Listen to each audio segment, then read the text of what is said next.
That's all trip இது ஒரு auto மற்றும் கேப் புக்கிங் ஆப். சின்ன டவுன்களுக்கு விசேஷம், கோயில், குளம்னு டூர் போறவங்க ஆட்டோ கேப் கிடைக்காம ரொம்ப கஷ்டப்படுவாங்க. அவங்களுக்கு இந்த ஆப் ரொம்ப பிரயோஜனமா இருக்கும். கீழே டிஸ்கிரிப்ஷன்ல இருக்க லிங்கை கிளிக் பண்ணி தட்ஸ் ஆல் ட்ரிப்பை டவுன்லோட் பண்ணிக்கோங்க. குமார், இந்த ஒரு விவகாரம் எப்படி பார்க்கலாம்?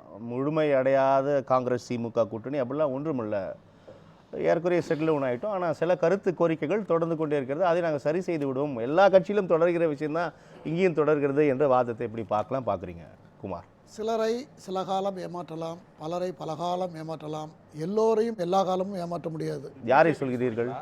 யாருக்கு சொல்கிறேனோ அது மக்கள் பார்த்துக்கிட்டோம். அதை அந்த சங்கம் ஒன்று இருக்குது இந்தியாவில், அந்த சங்கத்தில் இவரை வந்து பெரிய பேச்சாளரை போட்டால் இவர் நல்லா பேசுவார். காரணம் என்னென்னா, அதாவது இன்றைக்கி சம்மந்தப்பட்ட நம்ம எந்த கட்சிக்காக விவாதிச்சோம் அந்த 2 பேரும் இல்லை. திமுகவிலேருந்து யாரும் வரல, காங்கிரஸ்லேருந்து வரல, அதே போல் தாவக்காலேருந்து வரல. அப்பாவியாக இருக்கு, ரொம்ப அப்பாவியாக இருக்கீங்க. எது யார் அப்பாவியாக இருக்கு? திமுகலேருந்து யாரும் வரல. நீங்கள் அரசியல் நிலைப்பாட்டில் இருந்தால் நான் பேசுகிறேன். நம்ம விமர்சகராக தான் பேசுகிறோம், உனக்கு இல்லை அது நான் அது மாதிரி தானே இது. இல்லை திராவிட இயக்க ஆதரவாளர் தான் எல்லாத்துக்கும் நான் ஒருவரையும் குற்றம் சொல்லலை, நீங்கள் பேசாமல் கேட்டு நான் பொதுவாக சொல்கிறேன். அதனால் அது ஒன்று. இப்போ தேசிய கட்சிகள்ங்கிற பதத்தை பயன்படுத்தும். தேசிய கட்சிகள் யாரும் தமிழ்நாட்டு மக்கள் விரும்ப மாட்டாங்கன்னு ஒரு வார்த்தையை நம்ம பேசுகிறோம். ஆனால் தேசிய கட்சிகள் தமிழ்நாட்டில் ஆண்டது ஒரே கட்சி காங்கிரஸ் தான். காங்கிரஸுடைய பாரம்பரியம் 140 வருஷம். ஏஓஹிம் ஆரம்பித்த கட்சி அது இவ்வளவு பெரிய சரிவு 67லேருந்து சந்தித்து வந்திருக்கிறது அப்படி என்று சொன்னால் அது செய்த தவறு. அது முஸ்லீம் லீக்கை விட ஒரு மத சார்புள்ள கட்சி போல் அது தீவிரமாக போனதுனால், குறிப்பிட்ட மதத்துக்கு ஆதரவாக போனதுனாலே அது பல தோல்விகளை சந்தித்திருக்கிறது. இது பிரதமர் கேரளாவில் பேசின அதையத்தான் பேசியிருக்கிறார். அது பல தவறுகளை செய்திருக்கிறது. மாநில அரசு உருவாகுவதற்கு காரணமாக இருந்ததே இந்த காங்கிரஸ் தான். பல சட்டங்களை நிரந்தரமாக அம்பேத்கர் ஏற்ற சட்டங்களை சிதைத்து அதை ஒன்றும் இல்லாமல் உருகுலையை செய்ததும் காங்கிரஸ். இதனால தான் காங்கிரஸுக்கு மிகப்பெரிய சரிந்து வந்திருக்கிறது.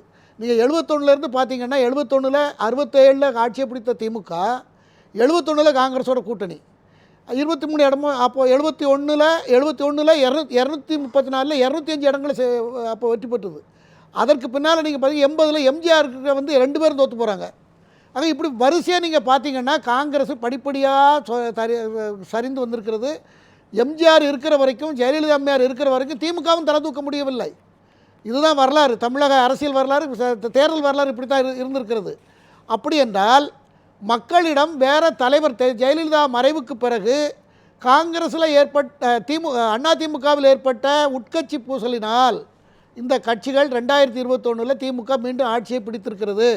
நீங்கள் சட்டமன்ற தேர்தலாக இருக்கலாம், பாராளுமன்ற தேர்தலும் இதுதான் நடந்திருக்கிறது. ஆகையினால் இது மொத்தத்தில் இப்போ என்ன நிலவரம் அப்படின்னு சொன்னால், திமுகவுக்கு இப்போ 70 சீட்டு. கனிமொழி அம்மா வந்து திரு ராகுல் அவர் ஒரு சீட்டை அப்படி தூக்கி போட்டு போயிட்டார். 70 சீட்டு கேட்டிருக்காங்க. 70 தொகுதி, எந்தெந்த தொகுதியெல்லாம் கூட கேட்டிருக்கிறார். 70 இவங்களால் கொடுக்க முடியாது. இதுதான் பேரத்தினுடைய அடிப்படை தான். அதை உடச்சி பேசினா தான் இதுக்கு பிரச்சனைக்கு தீர்வு கிடைக்கும். அதுக்காக நான் சொல்கிறேன், 70 சீட்டு அவங்க கோரிக்கை வச்சுருக்காங்க. ஏன்னா டிவிக்கே 70 சீட்டு இல்லை, எத்தனை சீட்டுனாலும் கொடுக்கறதுக்கு தயார். விஜயை பொறுத்தவரையில் 70 சீட்டுங்கிறது வேணும்னுக்கு தான் அவங்க எடாவுடத்துக்காக கேட்டது தான். 70 சீட்டு திமுக கொடுக்க முடியாதுன்னு தெரியும். 70 சீட்டு கொடுத்தா போன தடவை 25 சீட்டு கொடுத்து 18 சீட்டில் ஜெயிச்சுது. இப்போ 70 கொடுத்தா மற்றவங்களுக்கு, இவங்கெல்லாம் 70 கேட்டாங்கன்னா மற்றவங்க இதில் பாதியாவது கேட்பாங்க. எப்படி திமுக தனியாக கொடுக்க முடியும்? அதனால் கூடாத இடையும் சனையாட்டை பிடிச்சி காமிச்சாம்பாங்க கிராமத்தில். அதாவது போகாத ஊருக்கு வழி சொல்கிறது போல் காங்கிரஸ் வந்து ஏடாகூடமாக திமுகவை டீல் பண்ணி கொண்டிருக்கு. அதெல்லாம் ஒரு பிரச்சனையே அல்ல, எல்லாருக்குமே தெரியும் கள நிலவரம். கேட்பவர்கள் கேட்கலாம், ஆனால் எவ்வளோ தருவாங்க அப்படின்னா அதெல்லாம் ஏறக்குறைய செட்டில் ஆயிடுச்சு அப்படின்ற கருத்தை எப்படி புரிஞ்சு? யார் சொல்கிறா? அப்படி யார் சொன்னா? அப்படி செட்டில் ஆயிடுச்சுன்னு யார் சொன்னான்னு?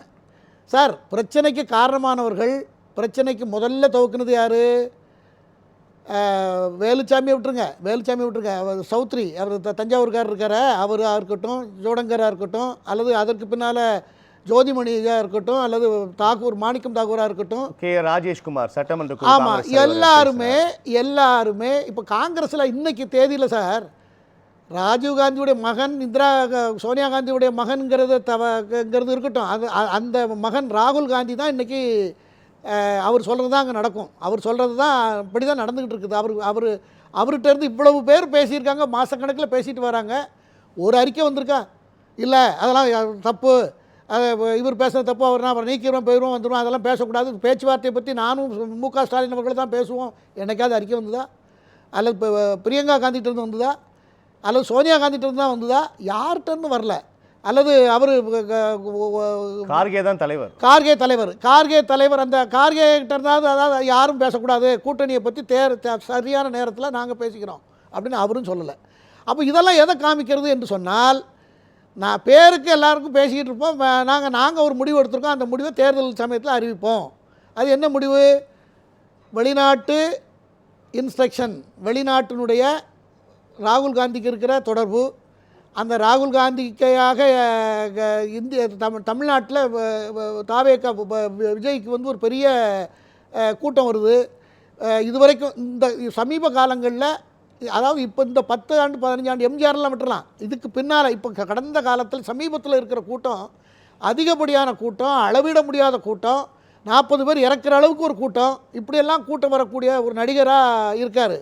அவர் கிறிஸ்தவ மதத்தை சார்ந்தவர், அவருக்கு பின்னால் பெரிய செல்வாக்கு இருக்கிறது. அவர் மிஷினரிகள்லாம் கூட்டம் போட்டு கூட நம்ம கமாண்ட் அண்ட் சீஃப் ரோட்டில் ஒரு 15-20 நாளைக்கு முன்னால் வெளிப்படையாகவே பேச ஆரம்பிச்சிருக்காங்க. எப்படி பிஜேபிக்கு ஓட்டு போடக்கூடாது, எல்லாரும் நீங்கள் சொல்றது அதான் மிஷனரி வந்து ரெகுலராவே பிஜேபிக்கு ஓட்டு போட மாட்டோம்னு நீங்க சொன்ன இஸ்லாமிய ஜமாத் கிறிஸ்தவ மிஷனரி எல்லாம் ரெகுலரா சொல்றது.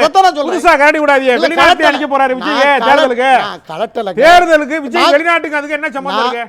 அவர் மேல 1000 குற்றச்சாட்டு இருக்கு. என்ன வெளிநாட்டு தொடர்பு? இருங்க சார், இருங்க. என்ன அவர் இஸ்ரேல்ல நிக்க சார், போறாரா? இருங்க கொஞ்சம் இருங்க. என்னது சம்பந்தம் இல்லாம சார் கொஞ்சம் இருங்க.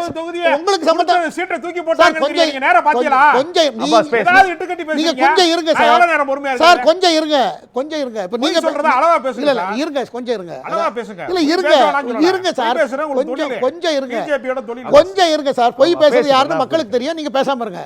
அதாவது நான் சொன்னது, நான் 2 வருஷத்துக்கு முன்னாடி இதை சொல்லிட்டு இருக்கேன். 2 வருஷத்துக்கு இப்போ சொல்லலை, 2 வருஷத்துக்கு முன்னால் நான் சொல்லிக்கிட்டு இருக்கேன். அதன்படி தான் நடந்துகிட்டு இருக்கிறது. ஏன்னா அந்த மாதிரி ஒரு பாண்டிங் ஆகையினால அது ஒரு பக்கம் இருக்குது. இப்போ எப்படியாவது தமிழ்நாடு முதலமைச்சர் ஏன் அதில் ஆர்வம் காட்டாமல் இருக்கிறார் என்று ஒரு விவாதம் வந்தது கொஞ்ச நேரத்துக்கு முன்னாடி நம்ம பேசும்போது, யாரோ சொன்னீங்க.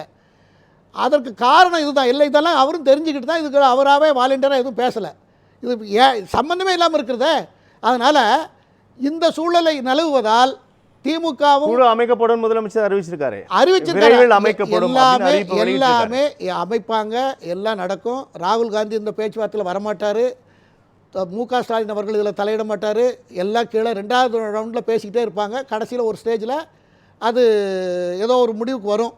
அது அப்படி இருக்கிறது. ஏதோ ஒரு முடிவுக்குன்னா கூட்டணி, அதாவது நானாக வந்து ஏன் வாயினால் வந்து இது வராதுன்னு நான் சொல்கிறதுக்காக கஷ்டப்பட்டுக்கிட்டு சொல்லாமல் இருக்கிறேன். அதனால் அவ்வளோதான். நீங்கள் உங்கள் என் வாயினால் வர வைக்கிறீங்க. ஆகையினால இதுக்கு காரணம், இதுக்கு என்ன காரணம்னா, அவங்களுக்கு அதிகாரத்தில் ஆசை வந்தாச்சு சார். 67 ஆட்சி விட்டாங்கல்ல சார். யார்கிட்ட விட்டாங்க? காங்கிரஸ் யார்கிட்ட ஆட்சி பறி கொடுத்தது? திமுக கிட்ட தானே கொடுத்தது. அதனால் திரும்ப இவங்க ஸ்டைலே என்னென்னா, அந்த கட்சிகள், மாநில கட்சிகளுக்கு என்ன ஸ்டைல் ஆஃப் ஃபங்க்ஷன் என்ன? யாருக்கும் நாங்கள் ஆட்சியில் அதிகாரம் பதக்கு கிடையாது, என்றைக்கும் கொடுக்க மாட்டோம், கொடுத்ததும் இல்லை, கொடுக்க போகிறதும் இல்லை, நாளைக்கும் கொடுக்க மாட்டோம், நேற்றும் கொடுக்கல. இதுதான் அவங்களுடைய ஸ்லோகன். அப்போ இது எதுக்கு கட்சி நடத்தணும்? காங்கிரஸ் கட்சி ஏன் இந்த மாநிலத்தில் நடக்கணும் அப்படிங்கிற எண்ணம் வரும். எந்த கட்சியாக இருந்தாலும் சரி, அது தேசிய பாஜகவாக இருந்தாலும் சரி, அதிமுகவாக இருந்தாலும் சரி, யாராக இருந்தாலும் சரி, தேசிய கட்சிகளுக்கு நாங்கள் எதுவுமே கொடுக்க மாட்டோம், ஆட்சி அதிகாரத்தில் பங்கு கொடுக்க மாட்டோம். ஒரு சீட்டு தோத்தாலும் கூட தோல்வி தானே. ஒரு சீட்டு கிடைக்கலன்னா 234 கிடைக்கலன்னு வச்சுக்கோங்க, அந்த கட்சி திரும்ப கவர்மெண்ட் ஃபார்ம் பண்ண முடியாது. இதானே நிலவரம். அப்படி இருக்கும்போது கூட்டணி கட்சிகள் கூட ஏணிப்படிக்கு மட்டும் நாங்கள் எங்களை பயன்படுத்திக்கங்க, எங்கள் மேலே மிதிச்சு ஏறி மேலே போய் நீங்கள் எல்லா காரியத்தையும் பண்ணி ஆட்சியெல்லாம் அதிகாரம் பண்ணுங்கள், நாங்கள் உங்களுக்கு பின்னால் பிறகு இறங்கும்போது இறக்கி விட்றோம், ஏறும்போது ஏற்றி விட்றோம் அப்படின்னு சொன்னால் அந்த கேள்வியை கேட்க ஆரம்பித்திருக்கிறார்கள். அந்த கேள்வியை துவக்கி வைத்தவர் திருமாவளவன் அவர்கள். அந்த கேள்வியை பரவலாக்குனது, தேசிய அளவில் கொண்டு போனது ஆதவ் அர்ஜுன். அதை தொடர்ந்து கம்யூனிஸ்ட்டுகள் அதே கோரிக்கையை வைக்கிறாங்க. கம்யூனிஸ்ட்டுகள் எங்களுக்கு டபுள் டிஜிட்டல் வேணும், எங்களுக்கு டபுள் டிஜிட்டல் வந்தால் தான் சீட் கிடைச்சா தான் எங்களுக்கு ரெகக்னேஷன் கிடைக்குங்கிறாங்க. வைகோ அதே வார்த்தையை பயன்படுத்துகிறார். என்ன, அதனால் கூட இருக்கிற திருமாவளவன் அதை பலமுறை சொல்லி ஆகிவிட்டது. ஆக இந்த மாதிரி அதைத்தான் நான் பிரைம் டியூமர்னு நான் பயன்படுத்திக்கிட்டு இருக்கேன். இந்த விவாதம் வரும்பொழுதெல்லாம் காங்கிரஸுக்கும் திமுகவுக்கும் இருக்கிற கூட்டணி டிசீஸ் எதுன்னா பிரைம் டியூமர். -1 or 2% தான் பிழைக்கும், மற்றபடி பிழைக்கிறதுக்கு வாய்ப்பு இல்லைங்கிறது என்னுடைய வாதம். அளவில் இருந்த கட்சி காங்கிரஸ் கட்சி தான். ஆனால் அது நான் முன்னால் சொன்ன காரணங்களால் அது சரிந்து சில இடங்களில் மாநில கட்சிகள் உதயமாகி வேறு வழி இல்லாமல் மாநில கட்சிகளோட அரசியல் கூட்டணி என்று தேர்தலை சந்தித்து அதுலேயும் சாதனை பண்ண முடியாமல் தேய்ந்து கரைந்து உருகி இப்பொழுது எலும்பு கூடாக நின்று கொண்டிருக்கிறது காங்கிரஸ். இப்போது நான் இதில் என்ன சொல்ல வரேன்னா, இப்போ 20 மாநிலத்தில் பிஜேபி ஆட்சியில் இருக்கிறது. 16 மாநிலத்தில் நேரடியாகவும் 6 மாநிலத்தில் 13 + 7 மாநிலத்தில் கூட்டணியாகவும் ஆட்சியில் இருக்கிறது. அப்போது இது எப்படி மாறிச்சுது? இப்போ பாஜகவுக்கு எப்படி இவ்வளோ ஆதரவு வந்தது?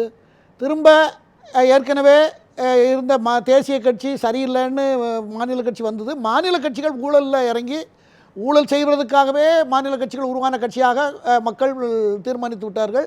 அது இந்தியா முழுக்க கொஞ்சம் கொஞ்சமாக மாறி வருகிறது.